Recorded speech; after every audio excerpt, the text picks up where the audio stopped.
라디오에 물어보세요.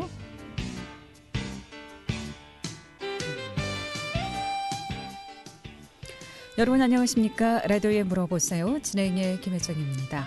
KBS 원주방송국 라디오에 물어보세요는 매주 월요일부터 금요일까지 우리 생활과 밀접한 다양한 분야의 생활 상담을 해드리고 있습니다. 오늘은 재갈철 변호사 모시고 법률 상담하겠습니다. 법적인 조언이나 상담 필요하시면 전화 주시면 되겠습니다.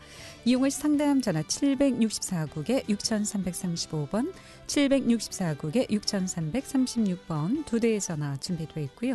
또 전화 참여가 어렵거나 번거로운 분들은 50번의 정보 이용료 있는 문자 샵 8950, 샵 8950으로 간단한 내용 정리해서 상담해 주시면 되겠습니다.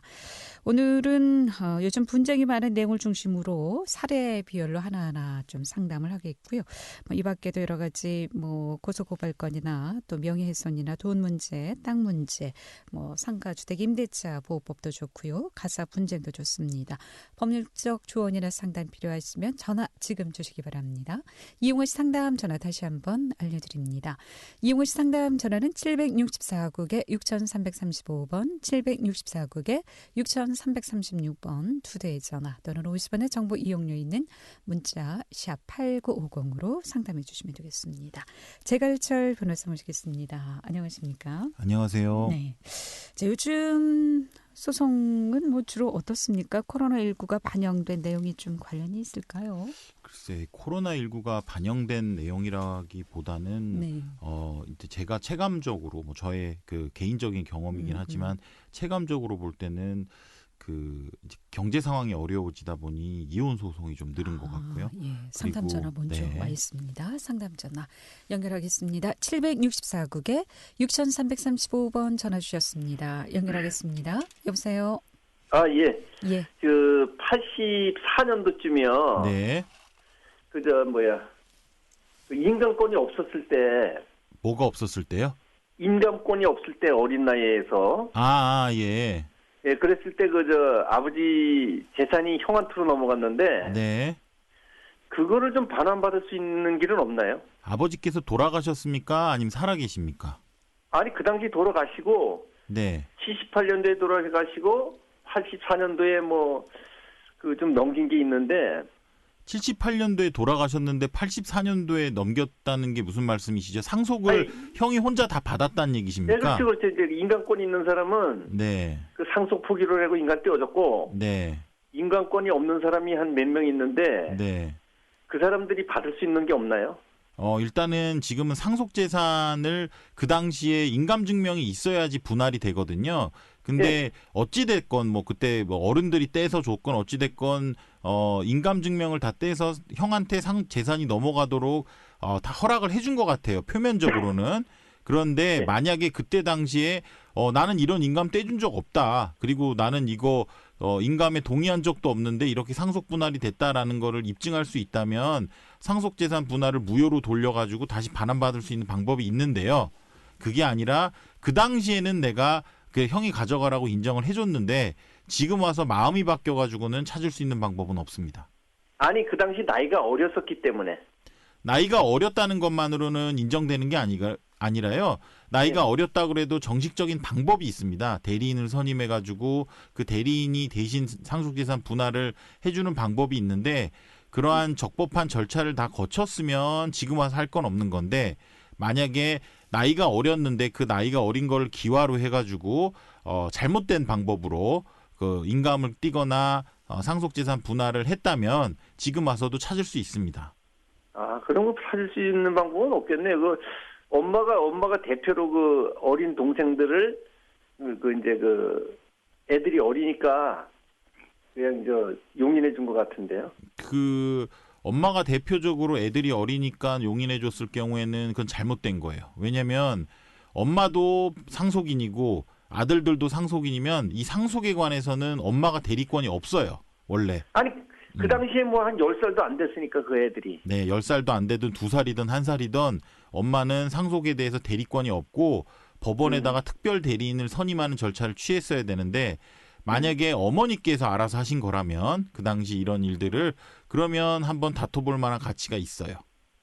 아, 그래. 또 확인할 수 있는 방법은 어떻게 되죠? 글쎄요, 그 확인할 수 있는 방법은 그 당시에 이제 상속재산 분할이 협의됐을 때 협의서라든지 이런 게 등기소에 들어갔을 건데 분명히 지금 와가지고 등기소에서 그걸 아직까지 갖고 있을지는 제가 보기엔 미지수입니다.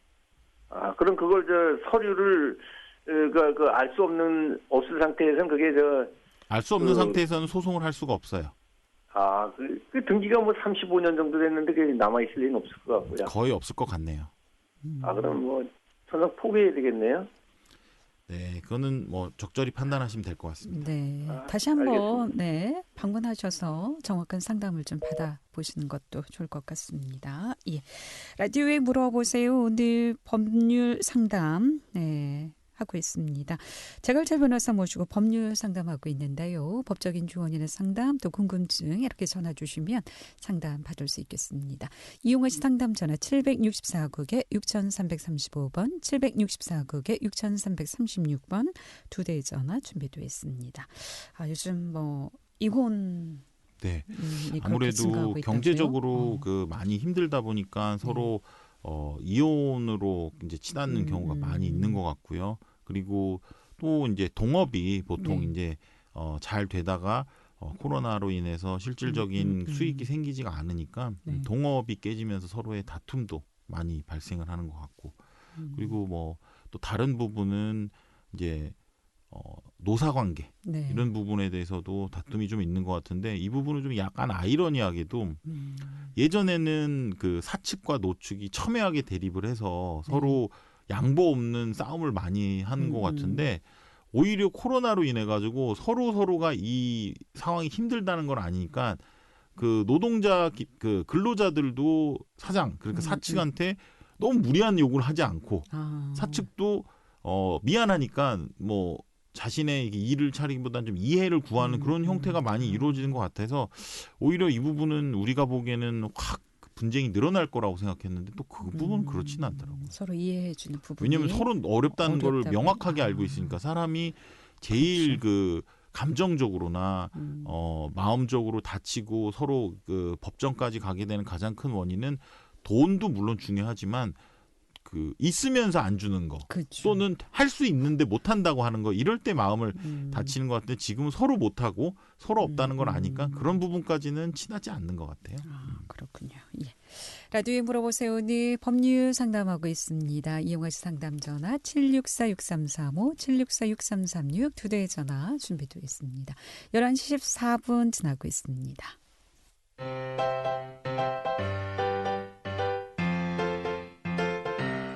건강정보와 생활정보를 전문가가 직접 상담해드리는 라디오에 물어보세요는 매일 11시 5분부터 40분까지 생방송으로 진행됩니다. 이 방송은 KBS 원주라디오 유튜브 채널을 통해 다시 들으실 수 있습니다.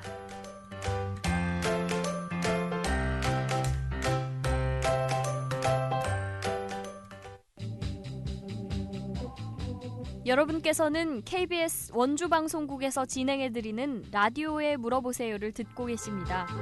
라디오에 물어보세요는 매주 월요일부터 금요일까지 실생활에 필요한 생활 상담을 해드리고 있습니다. 라디오에 물어보세요. 지금 여러분의 상담 전화를 받고 있습니다. 전화 주실 곳은 764-6335번, 764-6336번입니다. 지금 전화 주시면 전문가와 바로 상담하실 수 있습니다. 네, 라디오에 물어보세요. 오늘 법률 상담하고 있습니다. 이용하시 상담 전화 764-6335 764-6336 또는 50원의 정보 이용료 있는 문자 샵 8950으로 상담해 주시면 되겠습니다. 자, 요즘 또 분쟁이 많은 것 중에 하나가 전세 기간 만료가 됐음에도 불구하고 잘 나가지 않는 경우 많다고 하는데 이런 경우는 어떻게 해야 될까요? 지금 이제 임대차 그 주택 임대차 보호법이 개정이 됨으로써 그리고 그로 관한 이제 분쟁이 본격적으로 많아지기 시작했어요. 계약갱신 청구권이 과연 인정이 되느냐 안 되느냐. 보통 원칙은 그렇거든요. 임대계약, 전세계약도 임대계약의 일종이라서 임대차 계약이 종료되기 6개월에서 한 달 전 사이에 집주인에게 내가 갱신 더 살겠다. 또는 그만 살겠다라는 의사를 표시하면 그에 따라서 한 번 더, 원래는 2년까지인데 한 번 더가 인정이 돼서 이제 4년까지 살 수 있는 그런 권리가 생겼고요. 임차인한테. 그리고 임대인은 그러한 권리의 반면에 의무가 생긴 거죠. 나는 내보내고 싶어도 만약에 특별한 사유가 없다면 한 번 더 살게 해줘야 될 의무가 생겼는데 특별한 사유라 하면 내가 들어와서 살겠다라고 할 때는 기본적인 그러한 것들이 없어져요. 그러면 애매한 경우들이 너무 많이 생기는 거예요. 예를 들면 6개월에서 1년 사이에 집주인이 바뀌는 겁니다. 그러면은 원래 세입자는, 원래 임차인은 원래 집주인한테 내가 갱신 요구권을 해야 되냐, 네. 아니면 바뀐 사람한테 해야 되냐, 그거부터가 이제 문제가 생기는 거예요. 그래서 새로운 집주인은 이 사람 내보내려고 들어와서 이제 나는 살 거예요, 이 집에서 살 거예요라고 하고 새로 이제 매수를 해서 들어왔는데 갑자기 새로운 집주인이 이제 난 들어와서 살겠다고 그러는데 갑자기 예전 임차인이 나는 못 나간다, 난 더 산다라고 했을 때 이제 분쟁이 발생하고 이런 복잡한 법률 관계들이 많아요. 그런데 이게 이제 아직까지 생긴 지가 얼마 안 된 법이기 때문에 확정적인 대법원의 판례는 없어요. 그냥 지금 여러 가지 해석만 왔다 갔다 하는 견해들이 있는데요. 쉽게 얘기해서 원칙은 임대차 계약이 종료되기 6개월에서 1개월 내에 집주인에게 나는 더 살겠다라고 갱신을 요구하면 한 번을 더 살 수 있습니다. 다만 집주인이 나는 내가 직접 들어와서 살 거니까 당신의 갱신 요구를 거절하겠습니다라고 할 수 있는 권리는 있어요. 이게 기본인데 그와 관련돼서 이제 여러 가지 변형된 사례들이 생기는 거예요. 예를 들면 6개월에서 한 달 사이에 집주인이 집을 팔고 임차인에게 말도 안 하고 집을 팔고 예를 들면 한 3개월쯤에 집주인이 바뀌어버리는 겁니다. 근데 지금 법으로 임차인한테 알리지 않고 집을 그렇게 팔 수가 있나요? 임차인에게 알리라는 법은 전혀 없어요. 당연히 임차인에게 알리지 않고 집을 팔고 소유권 이전 등기를 해도 아무 문제가 없습니다. 예, 그러면 그건 예전부터 그랬고요. 그러면 이제 임차인의 입장에서는 나는 집주인한테 나는 갱신 요구를 해야지라고 생각을 하고 있었는데 똑같은 상황인데도 갱신 요구를 6개월에서 5개월 사이, 즉 집주인이 바뀌기 전에 한 사람과 집주인이 바뀐 다음에 한 사람이 또 그러면 결과가 달라지게 되는 거예요. 예를 들면 집주인이 바뀌기 전에 갱신 요구를 했던 사람은 한 번 더 벌써 늘어났기 때문에 난 여기서 계속 살 수 있는, 집주인이 바뀌든 말든 나는 계속 살 수 있는 권리가 이미 생긴 거고 그게 아니라 집주인이 바뀌는 동안 하고 있다가 머뭇머뭇하고 있다가 집주인이 바뀐 다음에 난 더 살게요 했을 때 새로운 집주인은 당신은 더 못 살아. 왜? 나는 이 집에 내가 들어와서 살 거니까 라면서 갱신을 거절해버리면 똑같은 상황인데도 어떤 사람은 2년을 더 살 수가 있는 거고 어떤 사람은 쫓겨나야 되는 그런 상황이 생기는 거예요. 근데 이것도 일종의 해석일 뿐이라서 이게 정답이라고 볼 수는 없지만 아마 그런 식으로 지금 가닥을 잡고 있는 것 같아요. 그럼 임차인이 임대인에게 내가 한 번 더 살겠다라고 말씀드리는 그 기간이 있지 않습니까? 크게 2개월 전이면 가능. 6개월에서 1개월 사이, 즉 5개월 기간 동안에 그런 의사 표시를 할 수가 있는 건데요.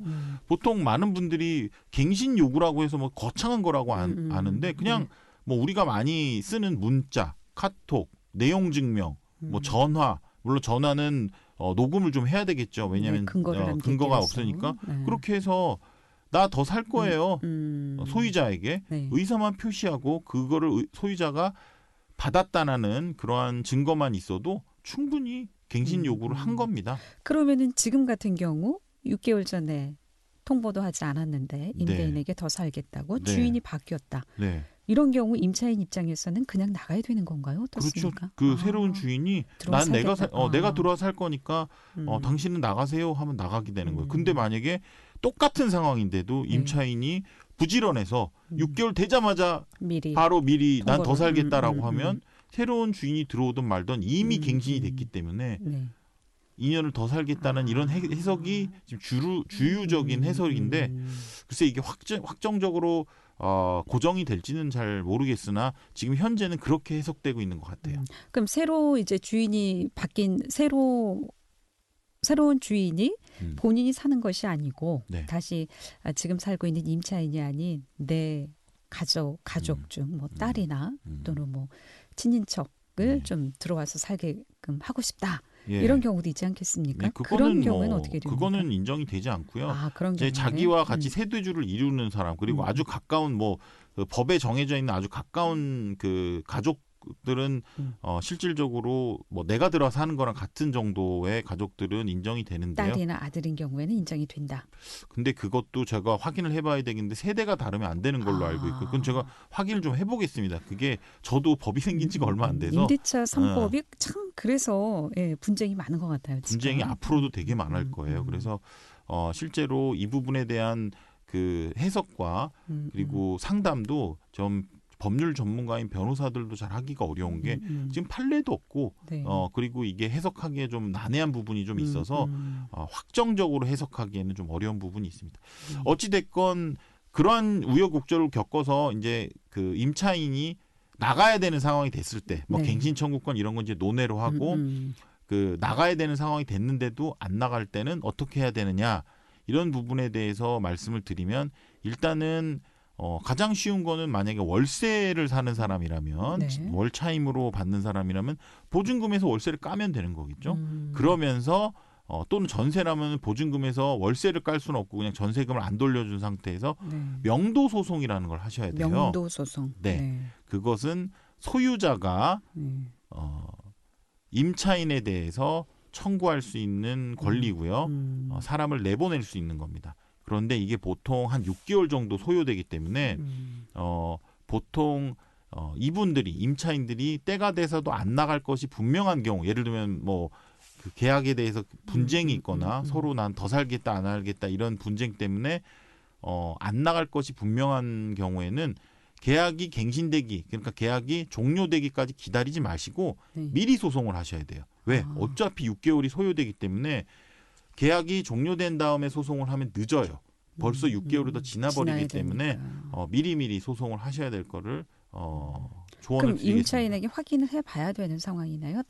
나는 내보내고 싶은데 임차인은 더 살겠다 하고 했을 때 6개월 전에 미리 그렇죠. 소송을 해야 된다. 그래야 내가 들어갈 날이 됐을 때 정확하게 날짜를 지켜서 들어갈 수가 있는 거지.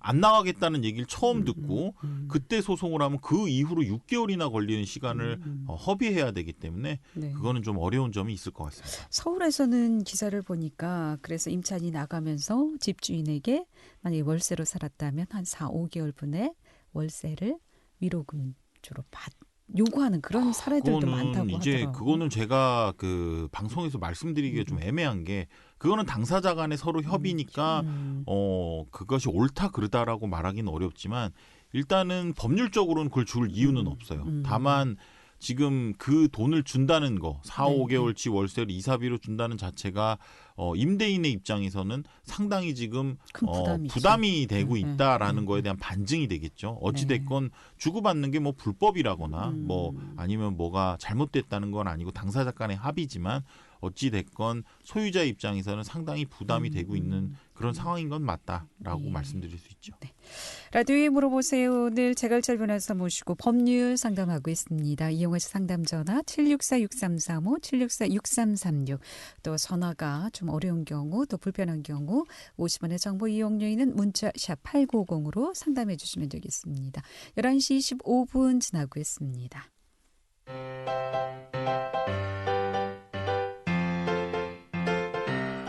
건강정보와 생활정보를 전문가가 직접 상담해드리는 라디오에 물어보세요는 매일 11시 5분부터 40분까지 생방송으로 진행됩니다. 이 방송은 KBS 원주라디오 유튜브 채널을 통해 다시 들으실 수 있습니다.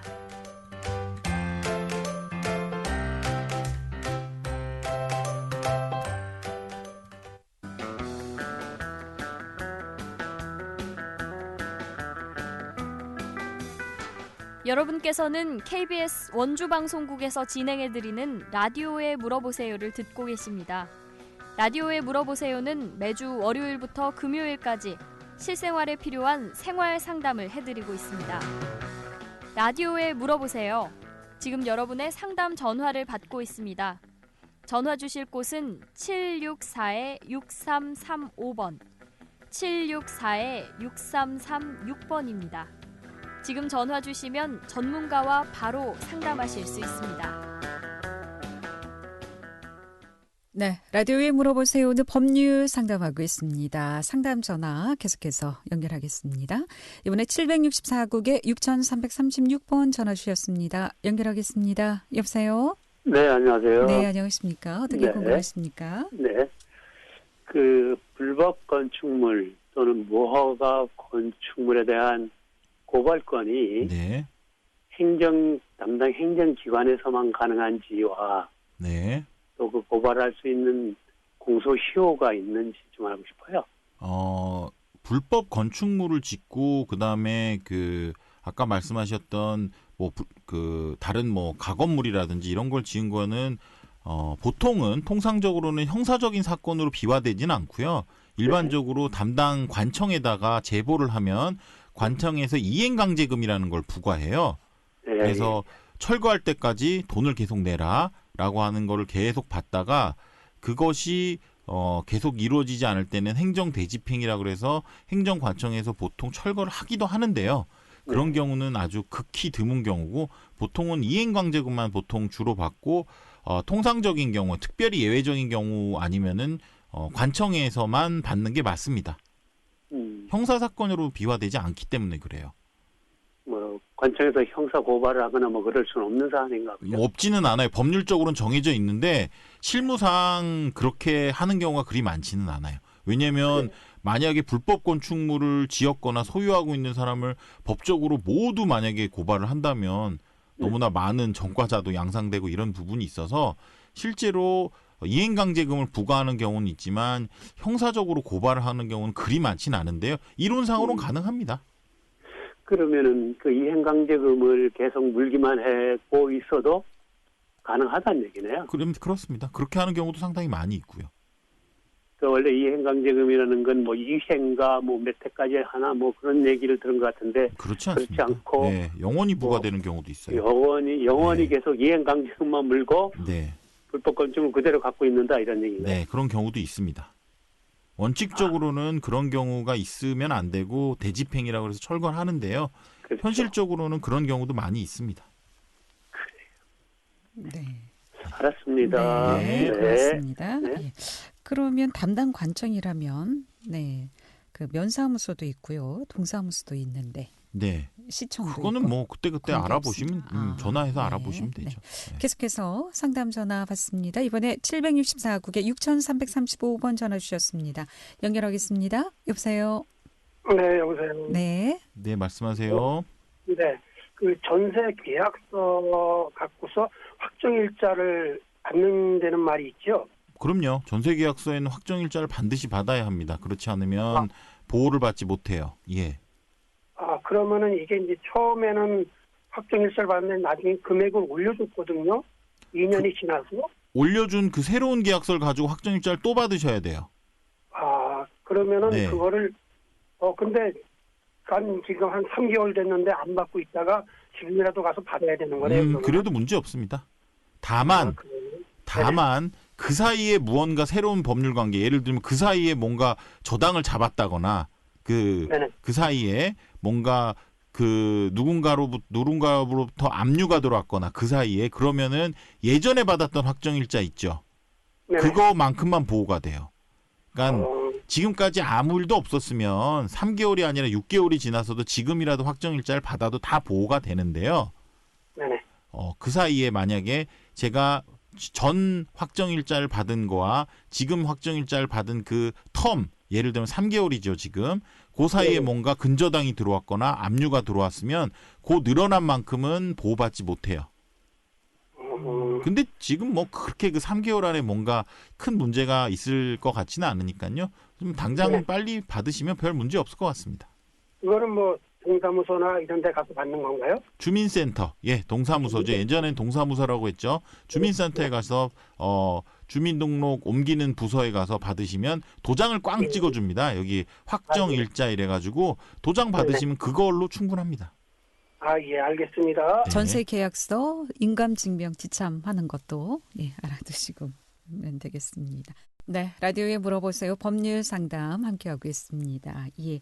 전세 확정일자 받으실 때 지참해야 될 것 전세 계약서하고 신분증 정정해 드리겠습니다.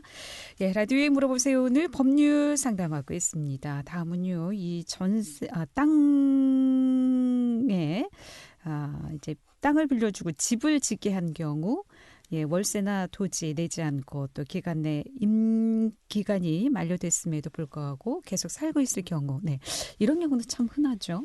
도심지에는 많이 없는데요. 시골에 약간의 이제 농촌 지역으로 가면 그런 경우 상당히 많아요. 그렇죠. 예전에는 땅값이 쌌기 때문에 기본적으로 그냥 땅을 내주고 뭐 1년에 뭐 쌀 한 말 뭐 이렇게 받기로 하고 거기다 집 짓고 살아라 이렇게 허락을 해줘서 집을 짓고 사는데 그것이 이제 세월이 가다 보니까 뭐 집은 집이라는 게 뭐 하루아침에 무너지지 않으니까요. 30년도 되고 40년도 되고 계속 사는데 이제 문제는 이제 땅값이 오르는 겁니다. 그러면은 이제 땅 소유자가 바뀌어요. 보통 아버님이 돌아가시고 그 집주인은 아버님이랑 친한 사람이었는데 아버님이 돌아가시면서 이 친구를 내보내는 방법 뭐 이런 게 상당히 인간관계도 복잡하고 말씀을 드릴 게 있어요. 예, 상담 전화 먼저 받도록 하겠습니다.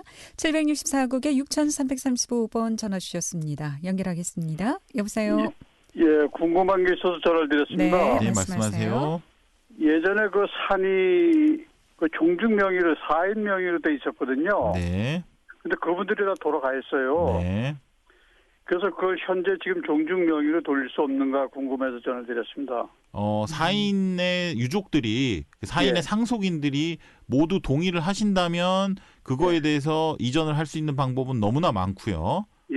당연히 가는 건데 문제는 지금 선생님께서 청취자께서 말씀하시는 그런 사안 중에서 4인 중에 몇몇 분 또는 전부 다 상속인들이 이거 종중 땅 아니고 우리 할아버지 땅이었다 또는 우리 아버지 땅이었다고 우기는 경우가 있어요. 예, 지금 그런 상황이거든요. 그런 상황이면 이제 소송을 하는 수밖에 없는데요. 예. 일단은 소송을 하기 위해서는 제일 중요한 거는 우리 종중이 예전부터 있던 종중이다. 갑자기 생긴 종중이 아니라 예전부터 시제도 지내고 이 종원들한테 우리가 이름을 맡겨가지고 속칭 명의신탁이라고 하잖아요. 명의를 빌려줘가지고 한 거다. 그리고 이 땅에 대한 세금도 우리가 내왔고 여태까지 등기 권리증도 우리가 가지고 있고 우리 종중원들이 회의를 할 때는 항상 이 땅에 대해서 재산 관리를 해왔고 등등등등 우리의 땅이라는 걸 입증을 해야 받아올 수가 있습니다. 지금 청취자분께서 말씀하시는 이런 사건들이 지금 어마어마하게 많아요. 왜냐하면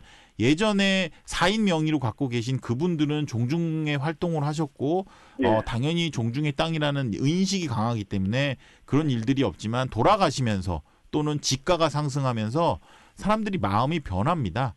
그래서 그런 경우에는 소송을 할 수밖에 없는데 소송을 할 때는 아까 말한 대로 과연 종중이 실제로 존재하는지 그리고 등기 권리증은 누가 갖고 있는지 그리고 재산세는 여태까지 누가 내왔으며 그리고 4인의 종중원들이 어떻게 하다가 소유권을 취득하게 됐는지 등등의 입증이 상당히 복잡한 부분이 있어요. 그래서 가치 있는 땅이라고 하면 세금 관계는 그 명예자 그 자손들이 내고 있거든요. 그러니까 그런 걸 그렇게 지금 종중한테 돌려주지 않고 본인들이 그 자기 할아버지 재산이라고 해서 그 뭐 손자 되는 분들 아니면 자식 되는 분들이 이렇게 세금을 내고 있어요. 그 세금을 내고 있는 게 중요한 게 아니라요. 세금은 뭐 당연히 종중이 낼 수도 있고 그 자손들이 낼 수도 있는데 과거에 즉 예전부터 한 번도 세금을 낸 적이 없냐 아니면 어느 정도까지 종중에서 쭉 내다가 갑자기 자손들이 마음을 바꿔서 그때부터 내가 내기 시작했느냐가 중요한 거지. 처음부터 종중이 내지 않았으면 그건 좀 어렵죠. 보통 종중 땅이라고 하면 명의는 남의 명의로 돼 있어도 세금은 다 종중이 내거든요. 근데 처음부터 종중이 세금도 안 냈으면 그건 좀 어려울 겁니다. 예, 알겠습니다. 예, 고맙습니다. 네, 고맙습니다. 라디오에 물어보세요. 오늘 법률 상담하고 있습니다. 764-6335, 764-6336 두 대의 전화 준비되어 있습니다.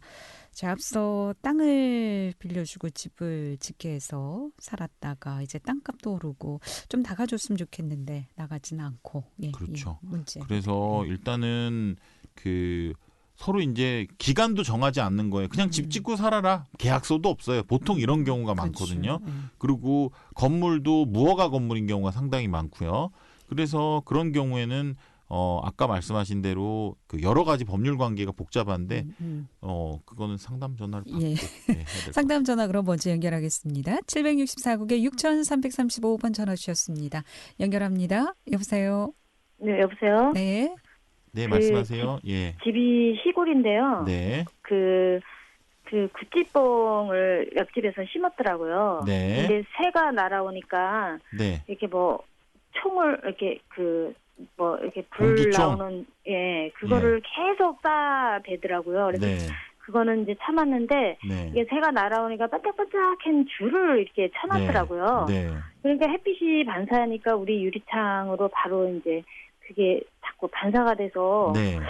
그러는데 그거 뭐라고 조치할 수 있는 상황이 있을까요? 일단은 그게 법으로는 뭐 정확하게 숫자로 표현은 안 되지만 수인 가능성이라고 표현하는데 참을만 하면 이웃이라도 좀 참아야 되는 거고 쉽게 얘기하면 도저히 사람이 사는데 너무 소음 그리고 햇빛 야간에도 막 빛이 들어와서 도저히 잠을 잘 수 없고 계속 시도 때도 없이 총을 쏴대가지고 정말 정신적으로 너무 힘들고 이런 경우에는 그거에 대해서 금지를 청구할 수 있고요. 그다음에 손해배상도 받을 수 있어요.